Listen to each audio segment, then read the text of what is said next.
అస్సాం ముఖ్యమంత్రి హిమంత్ బిశ్వా శర్మ కీలకమైనటువంటి నిర్ణయాలు తీసుకోవడంలో తన రాష్ట్ర రక్షణ కోసం ఎక్కడా రాజీ పడట్లేదు. ఒకప్పుడు అసలు వేరే మతం వాళ్లే లేని ఆ రాష్ట్రంలో ఇప్పుడు దాదాపుగా కొన్ని ప్రదేశాల్లో 40-45% ముస్లింలు చేరిపోయారు. ఎట్లంటే అక్కడ ఉన్నటువంటి గిరిజనులనే పటాయించి వాళ్ళని మతం మార్చి వాళ్ళ పిల్లల్ని పెళ్ళిళ్ళ ద్వారా వాళ్ళని మతం మార్చినటువంటి సంప్రదాయం.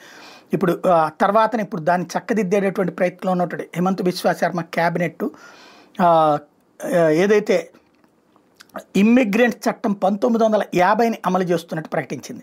డిస్ట్రిక్ట్ కలెక్టర్లు, ఎస్పీలు ఇల్లీగల్స్ని 10 రోజుల్లోప పంపించేసేయాలని ఆదేశించింది. ఇమ్మిగ్రెంట్స్ ఎవరైతే కనబడతారో అంటే ముందు వెరిఫై చేస్తారు.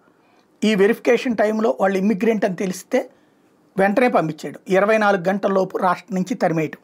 ఇది ఈ చట్టాన్ని అమలు చేయమని చెప్పేసి క్లియర్గా ప్రకటించింది.